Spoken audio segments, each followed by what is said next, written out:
नमस्कार मंडळी, आज जवळजवळ प्रत्येक बाजारात प्रत्येक मच्छी विक्रेत्याकडे एक मासा हमखास दिसतो। तो मासा स्वस्त असतो, मोठा दिसतो, ताजा वाटतो आणि विक्रेता सांगतो, "घ्या साहेब, आजच आलेला आहे." त्याचबद्दल मी तुम्हाला काहीतरी सांगणार आहे जे कदाचित ऐकल्यावर तुम्ही पुढच्या वेळी मासा खरेदी करताना दोनदा विचार कराल।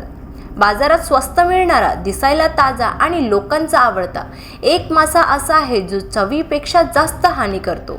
तो खाताना काहीच होत नाही, पण त्याचे परिणाम हळूहळू शरीराचा आत साठत जातात। कधी थकवा वाटतो, कधी पचन बिघडतं, कधी केस गळतात, तर कधी त्वचेवर अचानक पुरळ येते आणि आपण म्हणतो काही नाही, नॉर्मल आहे। पण मित्रांनो, जर मी सांगितलं की हे सगळं तुमच्या थाळीतल्या एका माशामुळे होत असेल तर? आज आपण उघड करणार आहोत स्वस्तात मिळणाऱ्या, जास्त विकल्या जाणाऱ्या चिलापी माशाचं लपलेलं सत्य। हा व्हिडिओ शेवटपर्यंत नक्की पहा, कारण शेवटी मी सांगणार आहे मासा खायचा की नाही हे ठरवणारी एकच गोष्ट जी बहुतेक लोक कधीच पाहत नाहीत।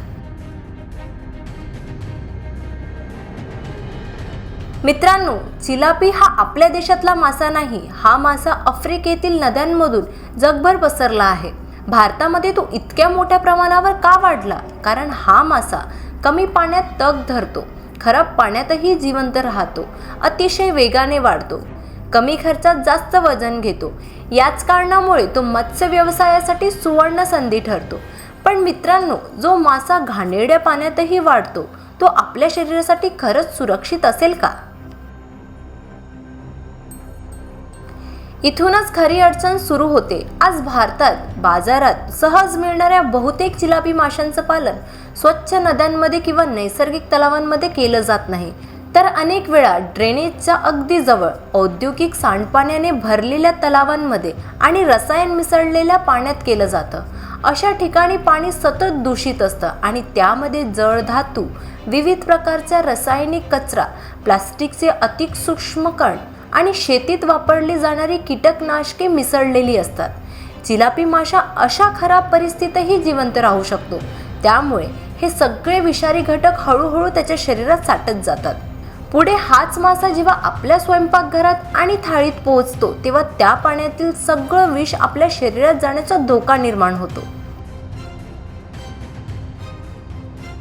मित्रांनो, आज बाजारात जे मासे आकाराने खूप मोठे, जाडजूड आणि आकर्षक दिसतात, ते बहुतांशी नैसर्गिक पद्धतीने वाढलेले नसतात।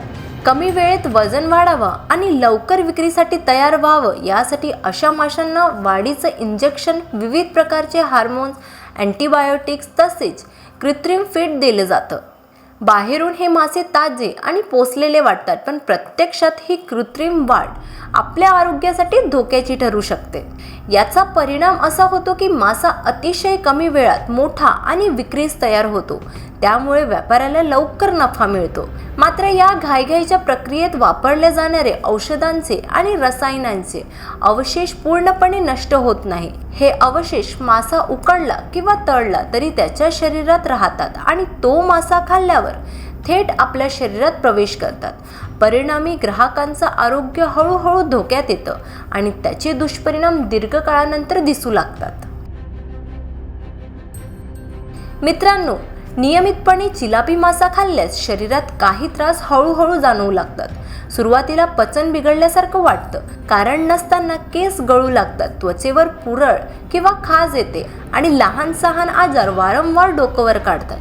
अनेक लोकांना असं वाटतं की हे सगळे बदल वय वाढल्यामुळे होत आहेत, पण प्रत्यक्षात हे बदल बहुतेक वेळा आपल्या आहारातून शरीरात जाणाऱ्या विषारी घटकांचा परिणाम असतात।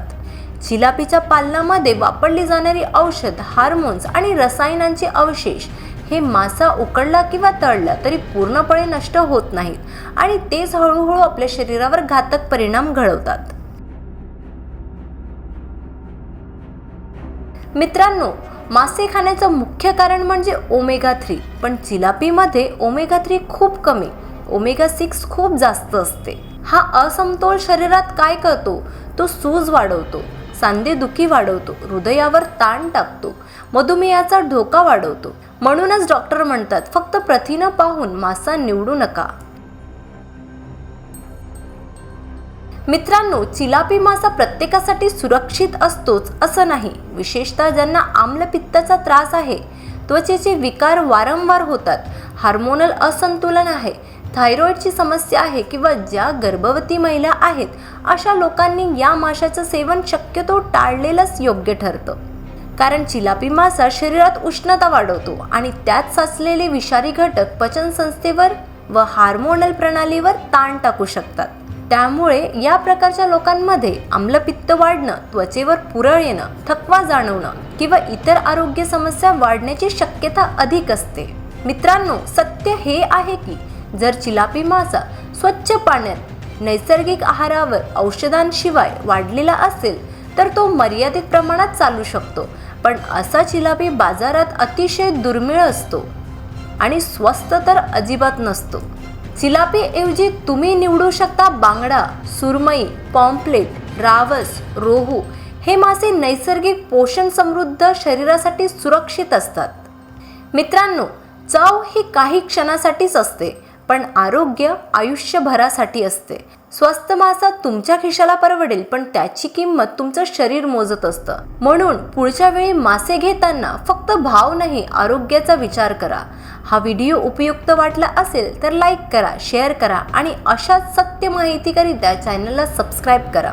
तोपर्यंत निरोगी राहा, आनंदी राहा आणि स्वतःवर खूप प्रेम करा.